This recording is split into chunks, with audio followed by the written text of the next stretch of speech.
Juan Rulfo habló de Pedro Páramo como un ejercicio de eliminación. Podemos compararlo con el escultor. Hay una frase famosa de Miguel Ángel que dice: esculpir es eliminar simplemente lo que sobra de la piedra. Entonces Rulfo estaba logrando expresar, no tanto en extensión, sino en intensidad, grandes temas que de una u otra manera nos atañen a todos. Hay que decir que en la historia de la literatura mexicana la propensión natural era a divagar, a comentar la acción, a veces a regañar al personaje, a criticarlo y hacerle un guiño al lector para decirle qué mal está este personaje, o qué bien, o fíjate en esto. Por el hecho de que la literatura a principios del siglo XIX también tenía una función educadora o educativa, de la que se fue depurando, y la gran culminación es precisamente la obra de Rulfo.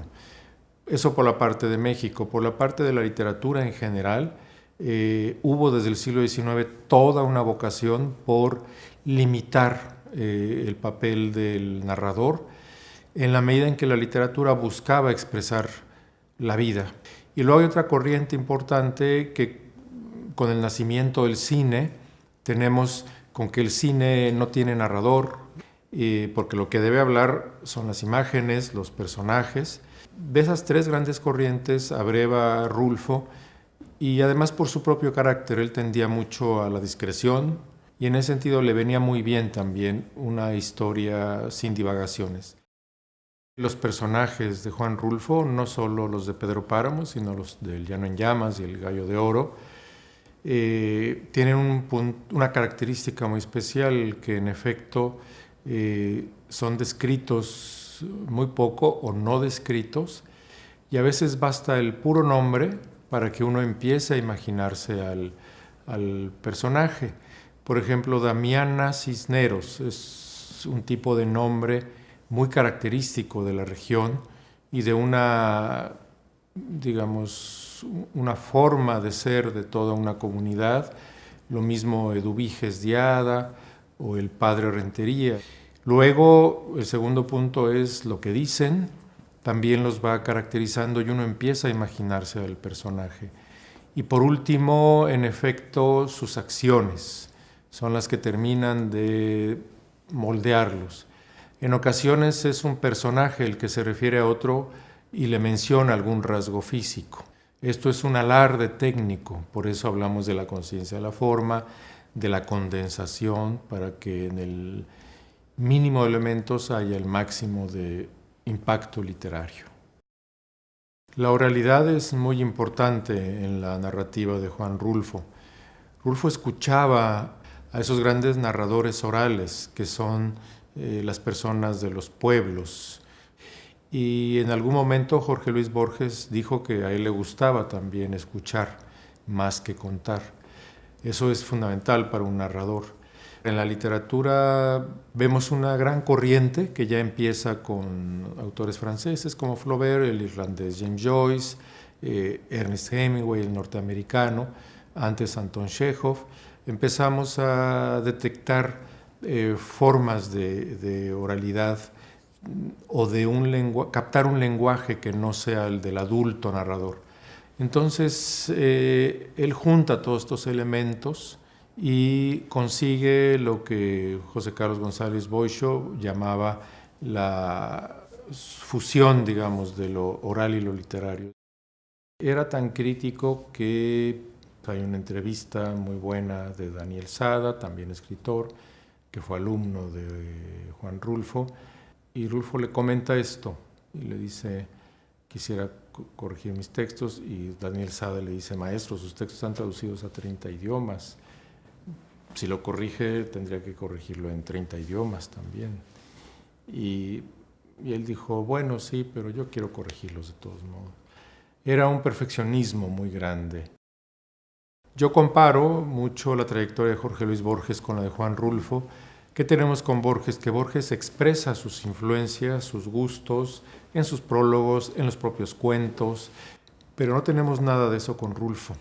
Entonces, lo que tenemos es, eso sí, su biblioteca. Se menciona efectivamente a William Faulkner, por ejemplo, Jean Genot, Knut Hamsun, y como dijo el gran escritor mexicano Alfonso Reyes, cuando leyó Pedro Páramo, recién salido, pero se preguntó eso, ¿influencias? Y se contestó él mismo, 25 siglos de literatura.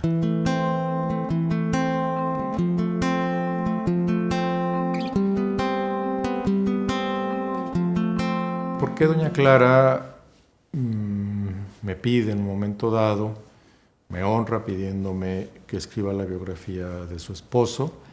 Esto ocurre hacia el año 2000, principios del año 2000. En ese momento circulaban ya, digamos, leyendas, rumores sobre la vida de Juan Rulfo. Mucha gente decía, fue mi amigo y me contó muchas cosas personales, en fin.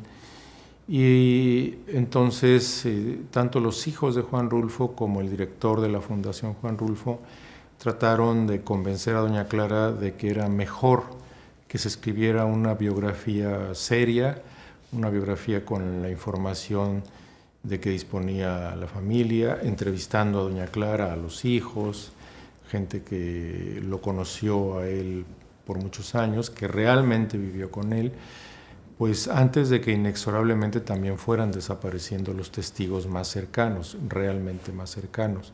Entonces, de su vida personal, que él quería que fuera lo más discreta posible, lo que se tenía que destacar era su formación.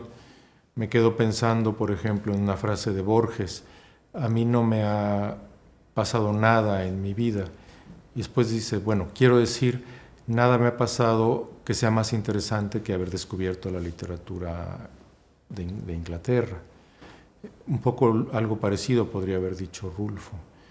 Y yo me acuerdo de una frase de Borges acerca de un biógrafo de Edgar Allan Poe que dice, fascinado con sus cambios de domicilio, este biógrafo apenas le dedica media página a un gran poema cosmogónico que es Eureka. Entonces yo cuando escribía la biografía de Rulfo, que no me vayan a decir lo mismo, que me la pasé hablando de sus mudanzas, algo que tenemos todos y que no nos distinguen, y mejor sí de sus lecturas, de cómo fue corrigiendo, aprendiendo su propio estilo, elaborándolo. Entonces yo me concentré mucho en eso. Y la convencieron a doña Clara de que era mejor hacer una biografía muy documentada, lo más precisa posible, a partir de investigaciones serias, no solo mías, sino de gente que ha trabajado mucho distintos aspectos, y con eso entregarle al lector algo que está muy revisado, muy documentado y muy preciso en sus fechas, ¿no? En ese sentido, me siento satisfecho con la biografía, en buena medida también lo puedo decir, porque mucha gente con sus investigaciones ayudó a que tuviéramos ya un mapa mucho más completo de cómo fue Juan Rulfo.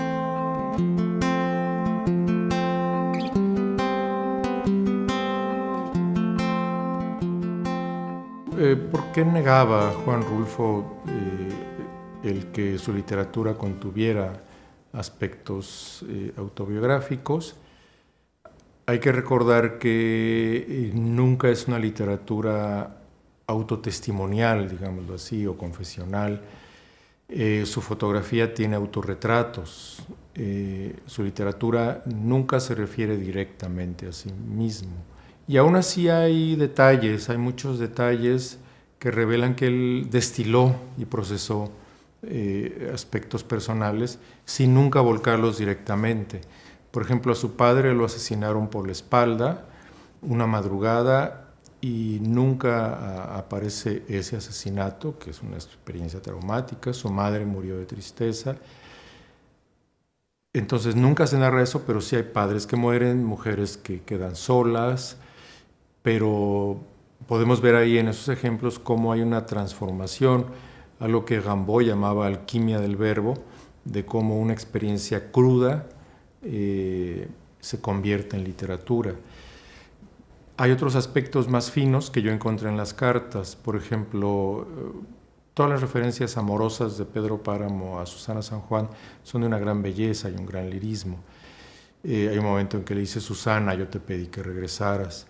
Y en las cartas, en una de las cartas, se encuentra una frase que le dice él a su novia: yo te pedí que. Entonces esos son pequeñísimos detalles y además es un momento muy conmovedor, de mucha soledad, en que uno puede entender que experiencias de la vida sí les sirvieron, pero de una manera muy sutil y muy dispersa, muy diseminada a lo largo de su obra.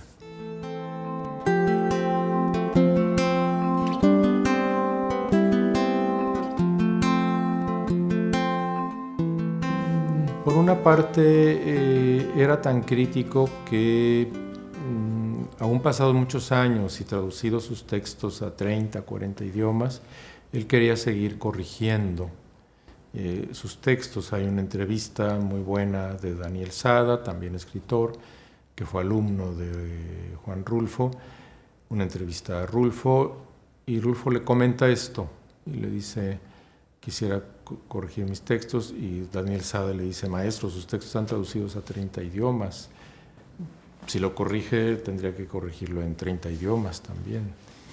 Y él dijo: bueno, sí, pero yo quiero corregirlos de todos modos. Era un perfeccionismo muy grande. Ahora bien, eso por una parte.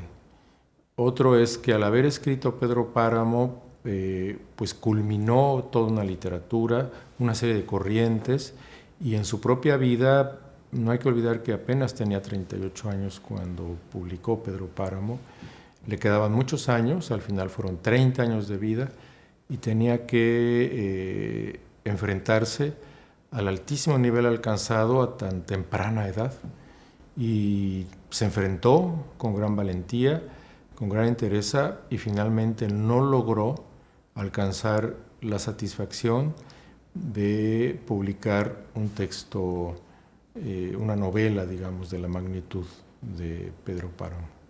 El Gallo de Oro, que se publicó en el 80, se escribió poco después de Pedro Páramo, se publicó en el 80, 20 años después de escrita.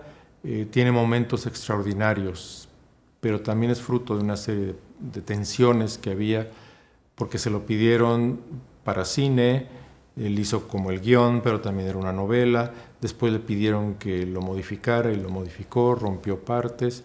Entonces El Gallo de Oro es fruto de una tensión entre la industria cinematográfica y el creador Juan Rulfo.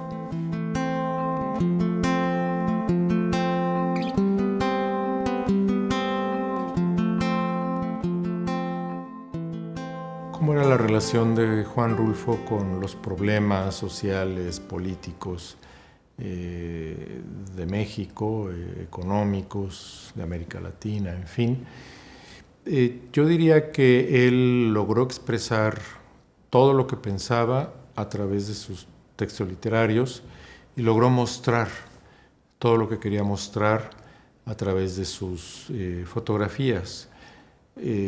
Vemos, por ejemplo, mujeres haciendo trabajos muy pesados de campo, y aunque en sus fotos, y aunque las fotos son de un gran valor estético, también tienen algo de denuncia, de mostrar, digamos, a la gente invisible, que eso también es uno de los grandes hallazgos de la fotografía de todos los tiempos. Es más fácil olvidarse de un drama si no se ven imágenes, si solo te lo conversan, o te lo notifican o te informan de él. Entonces la fotografía es en sí misma un inmenso potencial de crítica y de toma de posición con respecto a problemas. Y es esta la gente que fotografió Juan Rulfo, entonces sí hay una preocupación por los problemas. Ahora, cuando le preguntaban directamente por ellos y por posibles soluciones, él era muy respetuoso de algo que era una ley de su vida, y era no hablar y mucho menos escribir de aquello que no se conociera muy a fondo.